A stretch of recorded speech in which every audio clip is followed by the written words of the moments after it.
You want to demote me right now, Trent Perfect, because the second you sign that paper, this company will owe me $60 million before lunch break. The conference room went silent. HR placed the transfer for attitude issues letter in front of me. I placed another envelope on the table, the notarized original of my integrity bonus clause. A demotion meant to humiliate. They had no idea it was the trigger switch for the contract bomb I'd buried 3 years ago. As their lawyer whispered impossible, I pushed my phone toward the speaker. Listen carefully. This is the escrow bank confirming good reason and change in control proxy conditions. The clock just started ticking.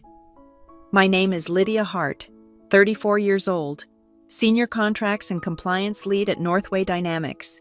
At 10:02 on a Tuesday morning, I sat in conference room 9 watching my career assassination unfold with surgical precision. Trent Mallory, my direct manager, occupied the power position at the head of the table. His Brooks Brothers suit couldn't hide the satisfaction bleeding through his practiced corporate mask. To his right, Kelsey Dorr from HR clutched a manila folder like an executioner's axe. Wyatt Creel, our CFO, lounged in his chair with the casual arrogance of a man who believed himself untouchable. The company's in-house counsel, a nervous rabbit named Peterson, kept adjusting his glasses. Lydia, we've called this meeting to discuss your recent performance issues, Trent began, his voice dripping with false concern. Your lack of cooperation and repeated instances of exceeding your authority have left us no choice. Kelsey slid the transfer notice across the polished mahogany. Effective immediately, you're being reassigned to Junior Compliance Analyst. Your access to executive systems will be revoked, and you'll report to Marcus in the basement office. The basement, where careers went to die at Northway. I let them savor their moment. Then I reached into my leather portfolio and withdrew a cream-colored envelope, placing it on the table with deliberate care. The Westlake Bank watermark caught the light. Before we proceed, I said, my voice steady as granite, you should review this. Peterson fumbled for the document, his face drained of color as he scanned the pages. This is an integrity performance and change trigger clause. With the previous CEO's signature, I confirmed. Notarized, filed with our escrow bank, active. Wyatt straightened in his chair. What the hell is she talking about? I leaned forward. 3 years ago, during the Axiom Grid merger, I negotiated a specific provision in my employment contract. If I file an integrity warning about regulatory violations and the company responds with demotion, isolation, or termination before addressing the core issue, it triggers an immediate $60 million payout. That's ridiculous, Trent sputtered. No one would approve. Page 7, Section 4, I interrupted. Signed by the CEO, approved by the previous board's compensation committee, funded through the M&A reserve and our long-term incentive plan. The beautiful thing about escrow arrangements once triggered, they don't need current management approval. I pulled out my phone, dialing the Westlake Custody Bank. The speakerphone crackled to life. Westlake Trust Services, Fiduciary Department. This is Lydia Hart, account verification number 7791. I need confirmation of the good reason trigger status on the Northway Dynamics Integrity Clause. One moment, Ms. Hart. Keys clicked. I show your notice was received 48 hours ago. Upon receipt of a qualifying adverse employment action, the $60 million disbursement will process automatically. Do you have an event to report? I looked directly at Trent.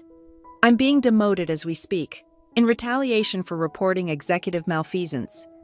Understood. Please have a company representative confirm the employment action. The room erupted. Wyatt slammed his hand on the table. Peterson frantically whispered to Trent. Kelsey's folders scattered across the floor. But the die was cast. They'd walked into a trap 3 years in the making, and the door had just slammed shut behind them. 3 years earlier, I was drowning in merger documents when opportunity knocked on my door wearing a $60 million suit. The Northway Axiom Grid merger was a beast, $14 billion in assets, thousands of contracts requiring harmonization, and enough regulatory landmines to make a compliance officer weep. As the lead contract specialist, I lived in those documents for months. Coffee became my blood type. My apartment saw me so rarely it probably filed a missing person report. But buried in subsection after subsection of mind-numbing legalese, I found gold. The merger agreements included enhanced whistleblower protections, standard post-Enron corporate theater, but the compensation committee had also approved a new long-term incentive plan with an interesting wrinkle and integrity escalation pool, designed to reward employees who identified major compliance risks. The pool was funded with $60 million from the merger reserves, meant to be distributed over 5 years to various risk officers. That's when my beautiful, devious plan was born. I was negotiating my own promotion to senior contracts lead, part of the post-merger restructuring. HR was overwhelmed, legal was swamped, and everyone wanted the integration done yesterday. Perfect conditions for slipping in creative contract language. I need additional protections, I told Martha Reeves, the chief legal officer at the time. She was 60 days from retirement, signing documents like she was autographing headshots.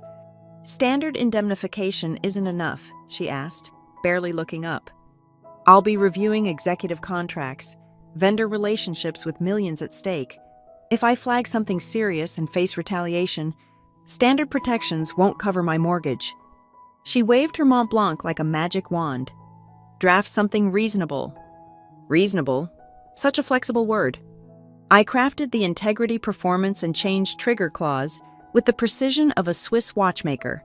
If I submitted a code-red integrity warning about financial irregularities affecting over $10 million in company funds, and the company responded with any adverse employment action within 30 days before resolving the issue, I would receive the entire integrity pool as a lump sum payment. But here's where I got creative. I didn't just slip it into my employment contract, I structured it as a side letter to the LTIP, requiring only CEO and compensation committee approval, not full board review. Then I established an escrow arrangement with Westlake Bank, our M&A custody provider. Once the triggering conditions were met and verified by the escrow agent, the bank would release funds automatically from the designated reserve accounts. The previous CEO, Harold Morrison, signed it without blinking. Why would he care? He was sailing into a golden parachute retirement. The compensation committee approved it in a batch with 40 other LTIP modifications. Martha stamped it with legal's blessing. Then I did the most important thing. I waited. I filed the executed documents with Westlake, sent certified copies to my personal attorney at Bluff & Rowan LLP, and locked the originals in a safety deposit box. The escrow instructions were crystal clear upon receipt of a verified integrity warning followed by adverse employment action. Release the funds to Lydia Hart. No take-back provision, no cure period, no additional approvals required. For 3 years, I was the perfect employee. Exemplary reviews, spotless record. I even won the President's Award for Contract Optimization. All while knowing I carried a $60 million insurance policy against corporate retaliation. Because I knew, eventually, someone would get greedy. Someone always does in companies this size. And when they tried to silence me, they'd trigger the most expensive clause they never knew existed. The beautiful irony, I'd used their own merger funds to build my golden bunker. They'd paid for the rope I'd eventually hang them with. 20 months into my tenure as senior contracts lead, I stumbled upon the thread that would unravel everything. It started innocently enough, a routine invoice review for data center cooling maintenance. Raven Ridge Services, $700,000 monthly for specialized thermal management systems at our Harborview facility. The amount wasn't unusual for enterprise-grade cooling, but something nagged at me. I pulled the vendor file, incorporated in Delaware 18 months ago. No website, no industry certifications. The address was a UPS store in Wilmington. Red flag number 1. Digging deeper, I cross-referenced the payment authorizations. Every single one bore Wyatt Creel's digital signature. Not his deputies, not rotated through approval chains. Always Wyatt, like clockwork. Within 6 hours of invoice submission, red flag number 2. Then I found the smoking gun. Buried in the Delaware Secretary of State filings was Raven Ridge's registered agent, Creel Family Holdings, LLC. the same LLC that appeared in Wyatt's executive disclosure forms as his personal investment vehicle. Our CFO was paying $750,000 monthly to his own shell company. I pulled 3 years of payments, $21 million, but that wasn't the clever part. The invoices were split across multiple cost centers facilities: IT infrastructure, emergency maintenance, classic diffusion technique. No single budget owner would see the full picture. I documented everything: purchase orders with sequential numbers that didn't match our system, invoices with identical typos month after month, email threads where Wyatt explicitly instructed accounting to recode to operational maintenance and process outside normal review cycles. The September Audit Committee meeting was in 10 days. I prepared a 30-page code-red integrity warning, complete with flowcharts showing money moving from Northway to Raven Ridge to Creel Family Holdings. I even found the building permit records our Harborview facility never installed new cooling systems. The invoices were pure fiction. I submitted the warning to the Internal Fiduciary Council at 9:15 on a Monday morning. Following protocol, I copied the audit committee chair and sent notifications to legal and HR. Trent's response was swift and vicious. By noon, my access to the procurement system was revoked for maintenance. By 3, I was excluded from the weekly leadership meeting due to agenda constraints.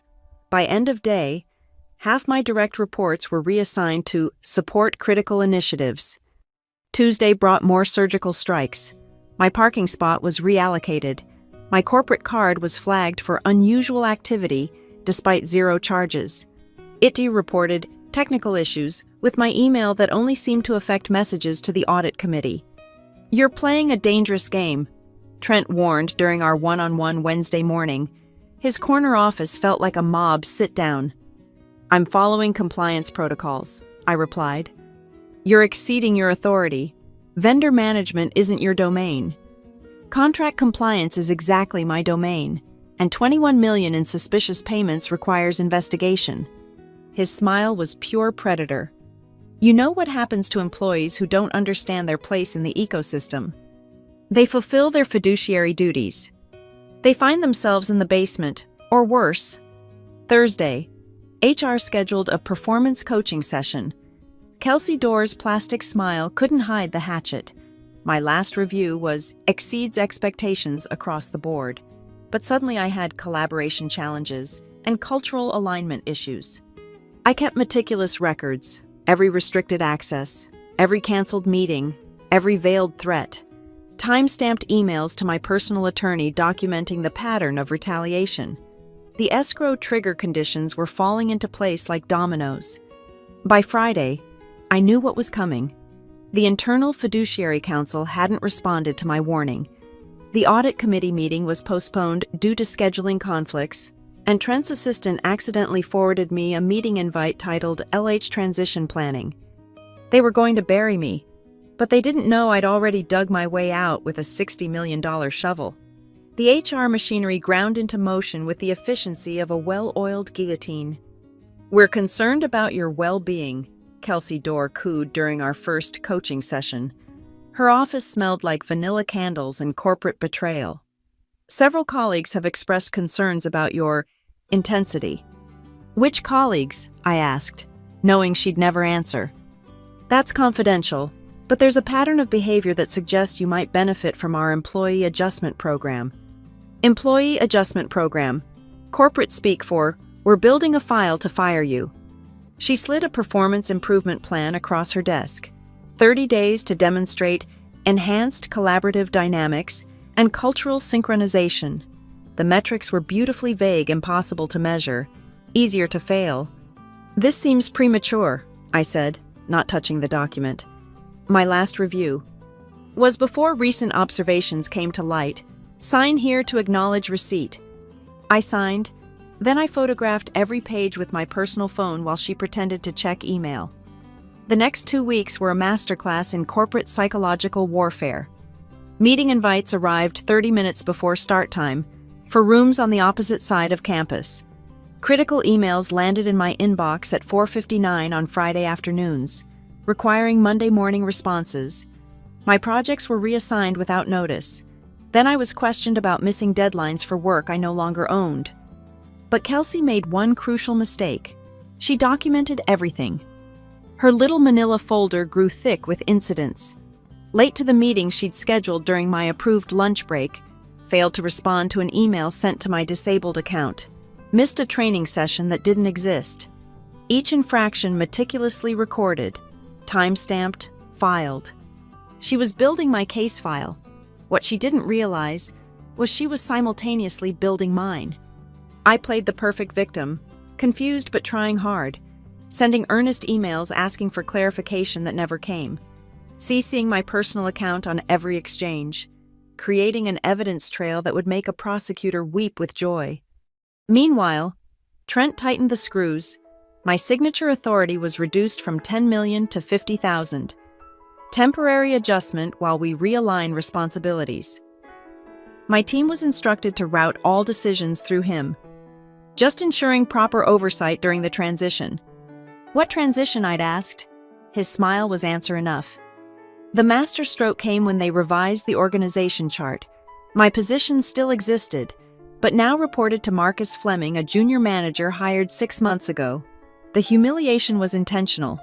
Report to a 26-year-old fresh from B school or resign in shame. That's when I filed my notice of integrity escalation, not the informal warning I'd sent weeks earlier. This was the formal, legal notification outlined in my contract clause, sent via certified mail to the board secretary, the escrow bank, and my attorney. The clock officially started ticking. Wyatt must have gotten wind of it, because suddenly Raven Ridge Services submitted a final invoice and announced they were closing operations. How convenient. $17 million extracted, and now the shell company was dissolving into the Delaware ether. You need to drop this. Trent told me during an ambush meeting in the executive conference room. No agenda, no witnesses, just him, me, and implied threats. The Raven Ridge matter is resolved. The vendor is gone. No harm, no foul. 21 million in fraudulent payments isn't no harm, I countered. Alleged payments to an approved vendor, following established procedures. Your friend Wyatt's procedures. His face darkened. Wyatt is conducting an internal review. Your escalation is premature and disruptive. Withdraw it, and we can discuss your future here. My future, I thought I had one. Senior contracts lead. Remember. He leaned back, studying me like a chess player contemplating a sacrifice. Roles evolve. Companies need team players, not crusaders. But don't worry, we're not unreasonable. Kelsey is preparing a generous transition package. 6 months severance, full benefits, glowing recommendation. All you have to do is withdraw your complaint and sign a standard separation agreement. Standard, meaning an NDA that would bury everything. I'll need to review any proposal carefully, I said. Of course, you'll have it Monday. Take the weekend to think about your options. Consider what's best for everyone. What he didn't know was that I'd already thought through every option, and in 72 hours, give or take, his Monday morning would arrive with a $60 million invoice. The trap was set. All they had to do was spring it. I became a ghost in my own office, and that's exactly what I wanted them to think. Monday's generous separation package arrived with all the warmth of an eviction notice. 6 months base salary, no bonus, no vested options. The NDA ran 12 pages of aggressive silence. Sign by Friday or face immediate termination for cause. I smiled, nodded, played defeated. I understand this is difficult, Kelsey said, patting my hand like I was a grieving widow. But sometimes a fresh start is best for everyone. I let my shoulders slump. Can I have a few days to review with my attorney? Of course, but Lydia, her voice sharpened. The offer expires Friday at 5. After that, we proceed with the performance termination. I spent Monday afternoon cleaning out my desk in full view of the floor. Slow, deliberate packing that screamed, broken employee. Trent watched from his office, satisfaction radiating through the glass. Several colleagues avoided eye contact. The word was out. Lydia Hart was radioactive. But while I performed my corporate funeral march, I was building my mirror fortress. Every contract, every email thread, every approval chain. I'd been systematically duplicating our entire vendor management system to an external secure server hosted by Bluff & Rowan, LLP. Legal discovery rules meant my attorneys could maintain these records for potential litigation, completely above board, devastatingly thorough. Tuesday, I submitted meek requests to retain personal development materials from my files. Kelsey approved with patronizing efficiency. She didn't notice those materials included the complete Raven Ridge audit trail I'd embedded in training documentation. Wednesday brought unexpected allies. Sloan Vega from payroll cornered me in the parking garage at 7:45. "Don't react," she whispered, handing me a coffee. "There's a flash drive taped under the lid." Sloan had noticed executive retention bonuses flowing to unnamed consultants, all routing through the same Delaware banks as Raven Ridge. 7 executives, 43 million total. Wyatt wasn't just stealing. He was running a full executive kickback scheme. Thursday at 1:15 in the morning, I met Bert Larkin behind the loading dock. The night security guard was 6 months from retirement and fed up with executives treating him like furniture. "Saw something interesting Tuesday night," he said, lighting a Marlboro. 3 in the morning, Mr. Creel himself loading banker boxes into an unmarked van. Lot of boxes for a CFO to handle personally. "How many?" 17. I counted because I had to disable the dock camera for maintenance. He was sweating like a man burying bodies. I slipped him $500 in cash. "You never saw me." "Saw who?" He flicked his cigarette into the dark. By Thursday afternoon, I had everything. The kickback scheme, the evidence destruction, even found the ghost invoices Wyatt created to backfill the Raven Ridge payments. Amateur hour, he'd used the same PDF template, same metadata timestamps. But I maintained my Broken Bird Act, attended my adjustment sessions with Kelsey, nodded through Trent's lectures about organizational fit, even asked Marcus, my supposed new 26-year-old boss, for guidance on transition planning. Then I made the critical move. I sent formal notice to Westlake Bank, anticipating imminent adverse employment action following unresolved Code Red integrity escalation. Please prepare for release of escrow funds per original agreement terms. Their response was beautiful in its simplicity. Acknowledged, upon receipt of qualifying trigger event, funds will be released within 1 business day per escrow instructions. No additional approvals required. Friday morning, I dressed for war. My best suit. The Louboutins I'd bought after closing the Syntec deal. Hair pulled back in what my ex called my executioner's bun. I sent one final email to Trent, CCing HR. "Ready to discuss transition. Can we meet at 10? His response was instant. "Conference room 9. We'll have everything ready." He thought he was closing the trap. He had no idea he was walking into mine. I spent the last hour transferring my personal items to my car. Desktop photos, my lucky contract pen, the potted orchid that had somehow survived 3 years of fluorescent lights. At 9:58, I sent a secured package to the Western Markets Commission. 500 pages of evidence, fraudulent invoices, shell company documentation, the Delaware corporate web linking Wyatt's personal holdings to Northway's vendors, a roadmap to $43 million in stolen funds. At 9:59, I stood outside conference room 9, looking through the glass at Trent's smug face, Kelsey's fake concern, Wyatt's entitled sprawl. At 10 sharp, I walked into my $60 million moment. The moment I walked into conference room 9, I knew they'd orchestrated this like a corporate execution. Trent sat at the head of the table, fingers steepled in victory. Kelsey had her termination folder spread open, multiple signature flags jutting out like yellow fangs. Wyatt lounged with the casual arrogance of a man who'd stolen $43 million and considered it a rounding error. Peterson, the in-house counsel, clutched a legal pad like a life preserver. "Lydia," Trent began, voice dripping manufactured sympathy. "We've tried to make this work, but your continued disruption—" "You mean my integrity escalation regarding $21 million in fraudulent payments?" Wyatt's jaw tightened. "Alleged, and that matter has been reviewed internally." By you? How thorough? Kelsey jumped in, sliding the demotion notice across the mahogany. We're offering you a final opportunity. Accept the transfer to junior compliance analyst under Marcus Fleming, or we proceed with termination for cause. I didn't touch the paper. Instead, I pulled out my phone and placed it face up on the table. Before we continue, I said, there's something you need to understand. 48 hours ago, I notified Westlake Bank that adverse employment action was imminent following my unresolved code red escalation. They're standing by. Peterson's pen stopped moving. What are you talking about? The integrity, performance, and change trigger clause in my employment contract. Surely legal reviewed it. His blank stare was answer enough. I pulled out the cream-colored envelope, the Westlake watermark catching the morning light. 3 years ago, I negotiated a specific protection. If I report executive malfeasance exceeding $10 million and face demotion or termination within 30 days before the issue is resolved, I receive $60 million from the Merger Reserve Fund. That's impossible, Trent sputtered.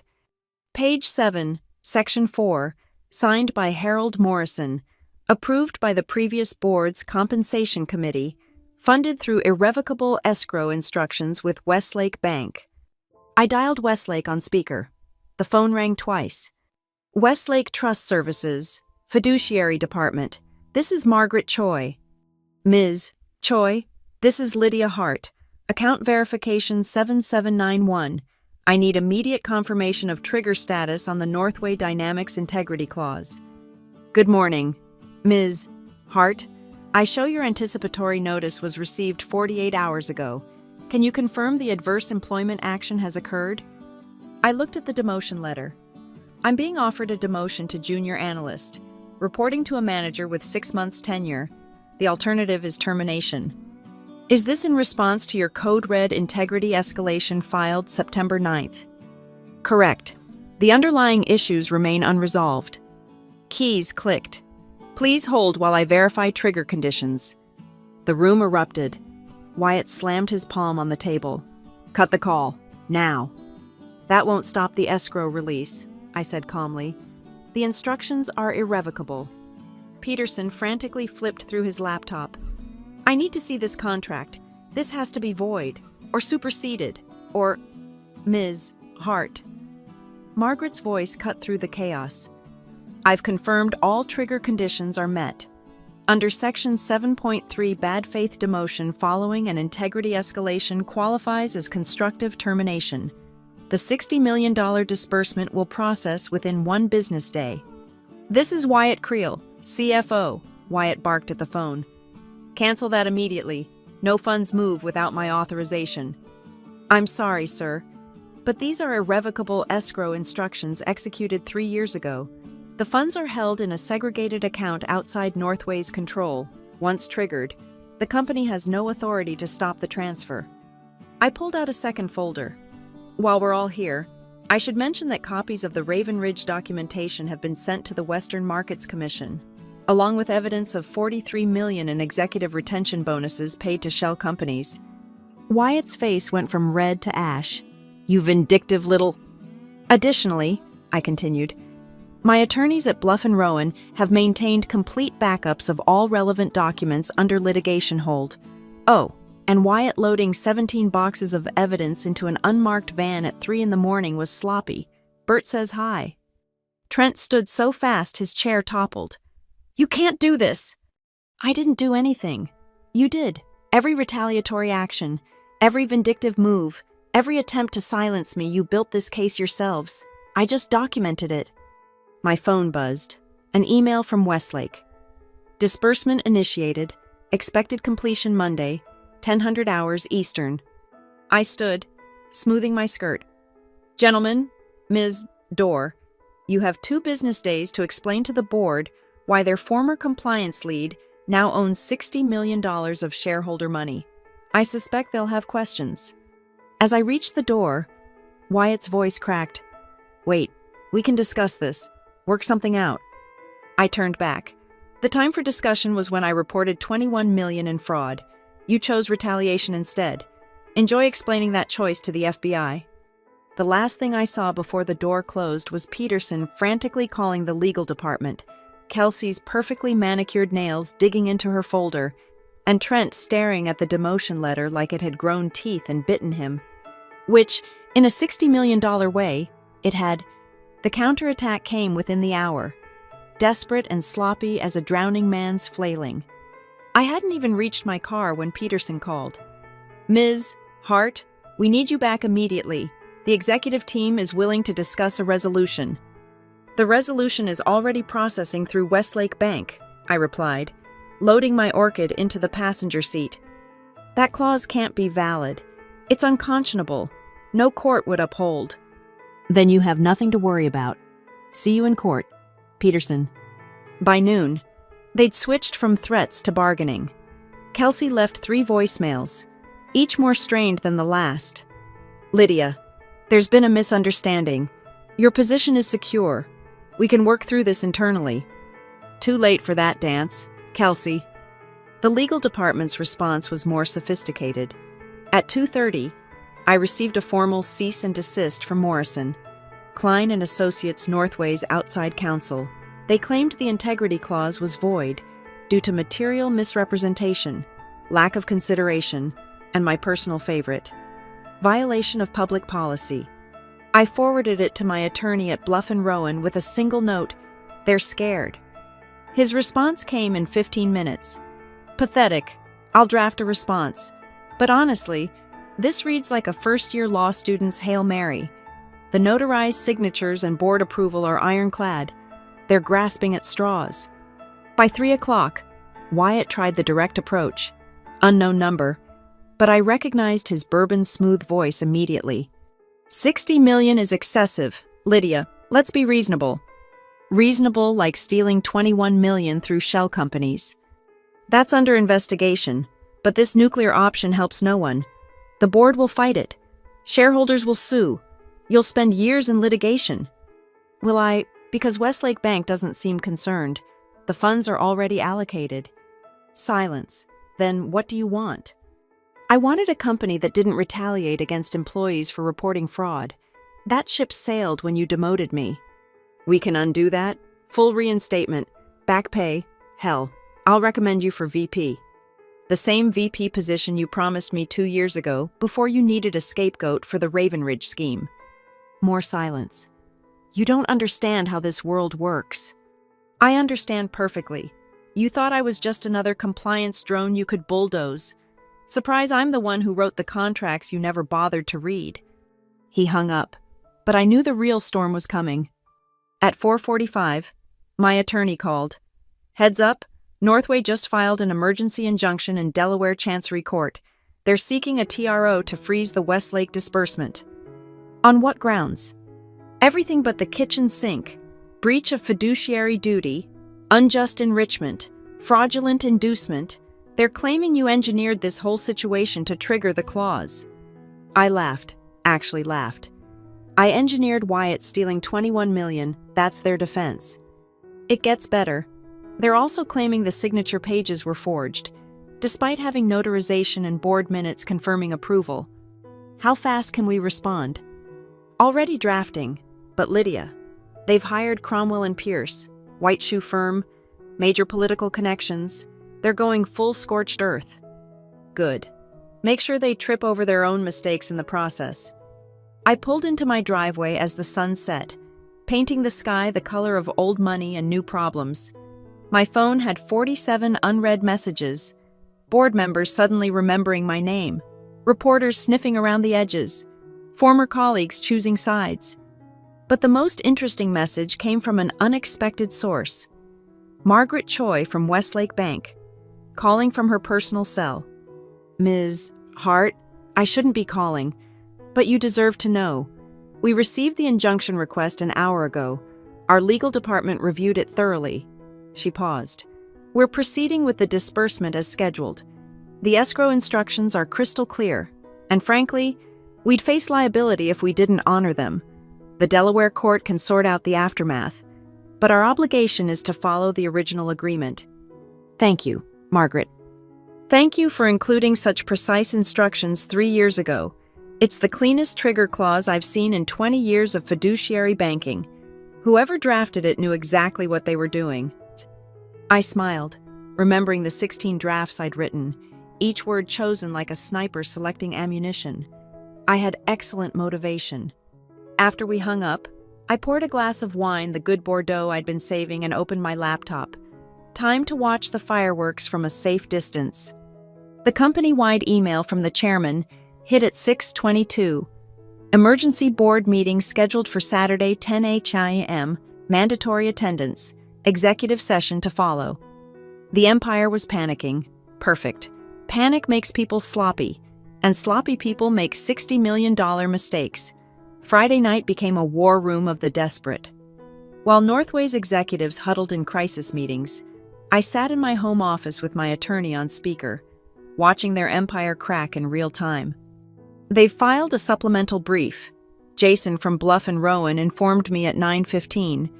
Now they're claiming you had insider knowledge of the Raven Ridge scheme and failed to report it timely.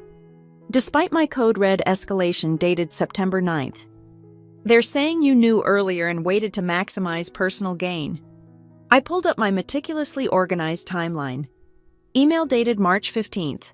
Initial inquiry to accounting about new vendor approval. April 2nd follow-up requesting vendor documentation. May through August 17 separate requests for Raven Ridge contracts. All ignored or deflected. I have receipts for everything. Send them over. We'll bury them in their own paper trail. By 10:30, the desperation reached new heights. My personal cell rang a number I hadn't seen in 3 years. Harold Morrison, the retired CEO who'd signed my original contract. Lydia. His voice sounded older, tired. I'm calling as a friend. We're not friends. Harold, you were my CEO. Fair enough. The board asked me to reach out, to understand how we got here. You signed an integrity protection clause. Your CFO stole $21 million. Your management retaliated when I reported it. Cause immediate effect. That clause was never meant to be used. Then why did you sign it? Silence stretched. Finally, we thought it would encourage whistleblowing, show we were serious about compliance post-merger. Congratulations. It worked exactly as designed. $60 million, Lydia. You know that's devastating for a company our size. $21 million in theft wasn't devastating. $43 million in executive kickbacks didn't concern you. I retired before the rot you enabled fully bloomed, but your signature is still binding. Harold, that's how contracts work. He sighed. What if we offer $50 million clean settlement, mutual releases? Everyone moves on. The bank processes Monday at 10. That train has left the station. Trains can be stopped. Not this one. Westlake has irrevocable instructions. But here's free advice instead of fighting me. Ask why your CFO is loading boxes at 3 a.m. I hung up. Let him chew on that. Saturday morning arrived with the kind of crystalline clarity that makes executioners smile. I dressed carefully, black suit, minimal jewelry, hair in a controlled twist. If they wanted war, I'd dress for the funeral. At 9:45, my attorney called. You need to hear this. Northway's filing an amended complaint. They found a technical argument about the escrow funding source, claiming the merger reserves were improperly allocated. 3 years after the fact. They're desperate, but there's something else. Wyatt Creel was arrested this morning. I nearly dropped my coffee. What? FBI raided his home at 6. Apparently, someone sent them a very detailed package of evidence. Wire fraud, tax evasion, conspiracy, the works. Imagine that. Lydia, please tell me you didn't. I reported financial crimes to the appropriate authorities. Isn't that what a compliance officer does? You realize this makes their emergency board meeting significantly more interesting. I smiled. That's the idea. At 10:02, I joined the board meeting via secure video link, my right as a material party to the dispute. The boardroom looked like a disaster response center. 12 directors in various states of panic. Emergency counsel lined against the walls, and in the center, empty chairs where Wyatt should have been. Chairman Davidson called for order. Ms. Hart, you're connected. Present, Mrs. Chairman. Given this morning's developments, we need to discuss immediate resolution. Trent, sitting to Davidson's left, looked like he'd aged 5 years overnight. His usual arrogance had curdled into something desperate. She orchestrated this, the FBI raid, the timing. Mr. Mallory, Davidson cut him off. The FBI doesn't raid CFOs because of disgruntled employees. They raid them because of evidence. Evidence that, apparently, Ms. Hart tried to bring to our attention through proper channels. The $60 million someone started is processing Monday per legal escrow instructions, I interrupted. However, I'm prepared to discuss the path forward. Every head turned to my video feed. The integrity clause was designed to protect employees who report malfeasance. I reported, you retaliated, the clause triggered, that's done. But Northway has bigger problems than my settlement. I clicked to share my screen, showing a simple spreadsheet. Based on public filings and my documentation, you're facing minimum 8-figure liability from the Raven Ridge fraud, potential shareholder lawsuits, regulatory investigations, criminal exposure for any executive who knew and stayed silent. Are you threatening us? Someone asked. I'm offering clarity. You can spend millions fighting my lawful contract claim while your company burns. Or you can accept that actions have consequences and focus on actual crisis management. The room erupted in crosstalk. Davidson pounded his gavel. Enough, Ms. Hart. What exactly are you proposing? The boardroom held its breath as I laid out my terms with surgical precision. First, the $60 million processes as scheduled. That's non-negotiable. Westlake Bank has confirmed they'll proceed regardless of any court filing. Fighting it only wastes legal fees you'll need for the federal investigation. Davidson's jaw tightened, but he nodded for me to continue. Second, immediate termination of Trent Mallory and Kelsey Dorr. They orchestrated retaliation against a whistleblower. That's not just wrong, it's criminal under Sarbanes-Oxley. Now wait a damn, Trent started. Mr. Mallory, you're excused from this meeting, Davidson said coldly. Security will escort you out. Trent's face cycled through rage, disbelief, and finally fear as 2 guards appeared at the boardroom door. As he stood, he locked eyes with my video feed. You planned this whole thing. No, Trent. You planned it when you decided to punish me for doing my job. I just documented it. After he left, the atmosphere shifted. Board members who'd been hostile moments ago now looked thoughtful. The empty chairs, Wyatt's, and now Trent's, spoke louder than any argument. Third, I continued, full forensic audit by an independent firm. Not your usual rubber stampers. I suggest Fortis Global. They specialize in fraud recovery. Every executive transaction, every vendor relationship, every offshore account. Clean house or watch it burn down around you. The cost, someone muttered, will be a fraction of the shareholder lawsuits if you don't act decisively. The FBI arrest this morning. That's your canary in the coal mine. How many more executives are dirty? How deep does this go?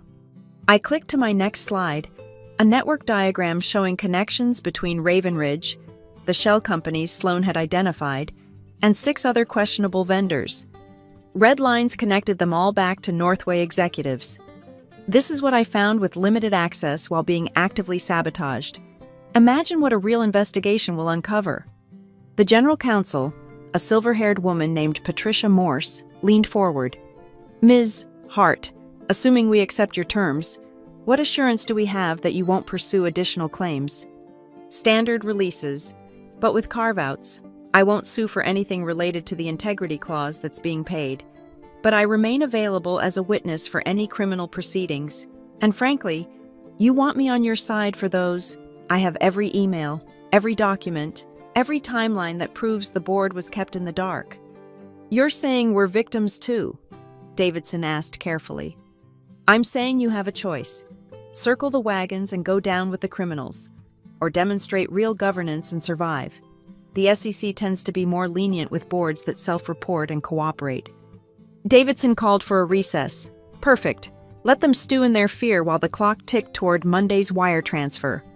During the break, My phone lit up with texts from former colleagues. Word was spreading through the building like wildfire. Trent escorted out, Wyatt arrested, the quarterly earnings call postponed indefinitely, stock futures pointing down.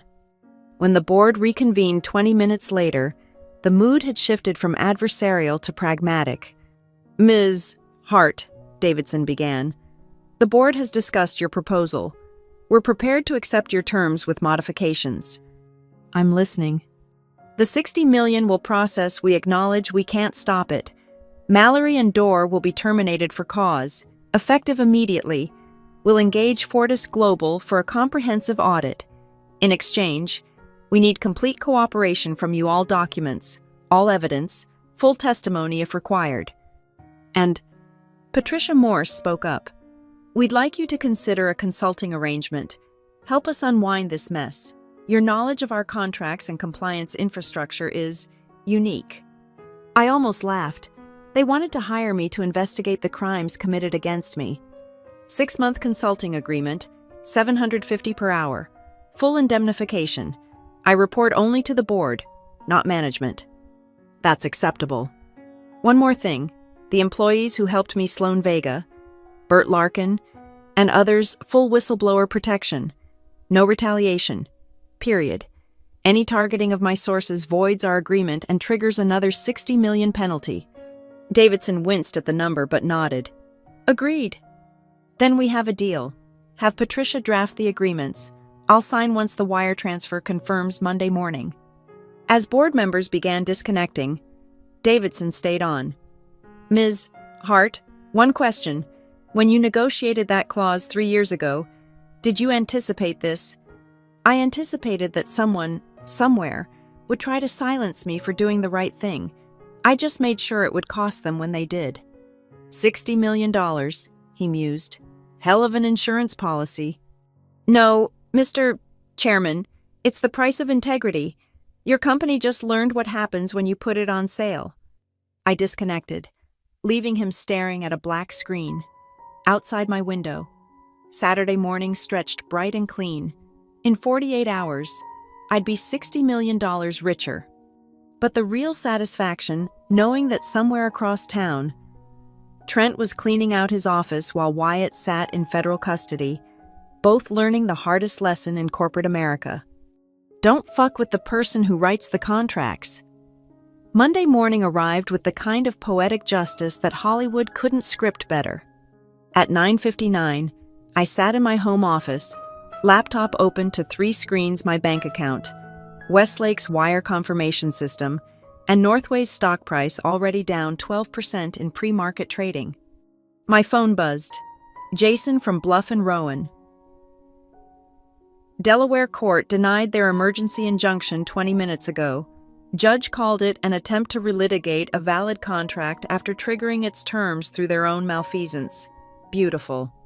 At 10 sharp, my laptop chimed. Westlake Bank. Wire transfer completed. $60,000 SARS. Credited to account ending in 4471. Reference integrity performance clause settlement. $60 million. 8 digits that transformed 3 years of planning into permanent financial freedom. I poured champagne Dom Perignon, because some cliches are worth embracing, and dialed Patricia Morse. "Confirmation received," I said simply. "Congratulations, Ms. Hart, though I suspect we're the ones who should be grateful. The FBI served additional warrants this morning. Your documentation led them to 4 more executives involved in the kickback scheme. Just doing my job, the job Trent tried to punish me for. Speaking of which, his termination was eventful. He threatened to sue until we showed him your evidence file. Legal says he actually turned green." I smiled, imagining Trent's face when he realized every vindictive email, every retaliatory action had been meticulously preserved. And Kelsey cleaned out her office at 6 this morning, apparently thought she could avoid security. She was wrong. "Good. When do you want me to start the consulting arrangement?" "Tomorrow, if possible. The board's terrified about what else might be hiding in our books." "I'll see you at 9. Conference room 9 seems appropriate. Don't you think?" Patricia actually laughed. Poetic justice, Ms. Hart? After we hung up, I walked through my house, soon to be one of several houses, and thought about the journey. 3 years of perfect performance, months of gathering evidence while being systematically destroyed, days of legal warfare that ended with total victory. My phone rang, unknown number, but I recognized the voice immediately. Wyatt Creel, calling from federal detention. "You destroyed everything," he said without preamble. "No, Wyatt. You destroyed everything when you stole $21 million. I just made sure you got caught." That money was nothing. Rounding errors in a company this size. Then my $60 million should be a bargain for the lesson it teaches. Silence. Then, how did you know? How did you plan this so perfectly? I didn't plan for you to be a thief, Wyatt. I just planned for someone, eventually, to try to silence me. You volunteered for the role. My lawyers say I'm looking at 15 to 20. Should have thought of that before you started stealing. But here's the thing, I'm going to help Northway recover every penny you took. That's what real compliance looks like. He hung up. Our last conversation. Ever. I deleted his number and blocked it. Some bridges deserve to burn. By noon, word had spread through the industry. My LinkedIn exploded with connection requests. Recruiters offered me everything from chief compliance officer positions to board seats, speaking engagements, book deals. Everyone wanted to hear how one woman brought down an entire executive team with a single contract clause. But the best message came from Sloan Vega. "Just wanted you to know I got promoted to senior analyst, full whistleblower protection. They're too scared to even look at me wrong. Thank you for showing us how to fight back." I stood on my balcony, looking out at the city where I'd spent 3 years playing corporate chess. Somewhere out there, in gleaming towers and fluorescent cubicles, other employees were being bullied, silenced, punished for doing the right thing. But maybe, just maybe, some executive would remember my story before retaliating against a whistleblower. Maybe some HR director would think twice before building a false performance file. Maybe some CFO would realize that the person documenting their crimes might have documented protection too. $60 million, not a bad price for a lesson in respect. I raised my champagne glass to the city, to everyone who'd been stepped on by corporate power, to every contract that had been weapon and shield. The best revenge isn't living well. It's living well with $60 million of your enemy's money, earned by being exactly who they tried to punish you for being. The clock on my wall showed 11:59, almost noon. In conference room 9, someone else was probably getting screwed over, building their own careful documentation, planning their own perfect revenge. I smiled and went inside. Tomorrow, I'd walk back into Northway Dynamics as a consultant, helping them clean up the mess they'd created. But today, I was exactly where that demoted junior analyst was supposed to be, sitting on a fortune they'd handed me themselves, one signatures at a time. Sometimes the best contracts are the ones they never bothered to read. Thank you so much for listening to this story of corporate revenge and sweet justice. I'd love to know where you're tuning in from. Drop a comment below, and let's connect over our shared thoughts about Lydia's incredible journey. If you enjoyed this tale of contracts and comeuppance, please hit that subscribe button and give this video a like. And if you really want to help more people discover this story, hit that hype button. It makes a huge difference in getting these revenge stories heard by listeners who need that dose of justice in their day. Until next time, remember, always read the fine print.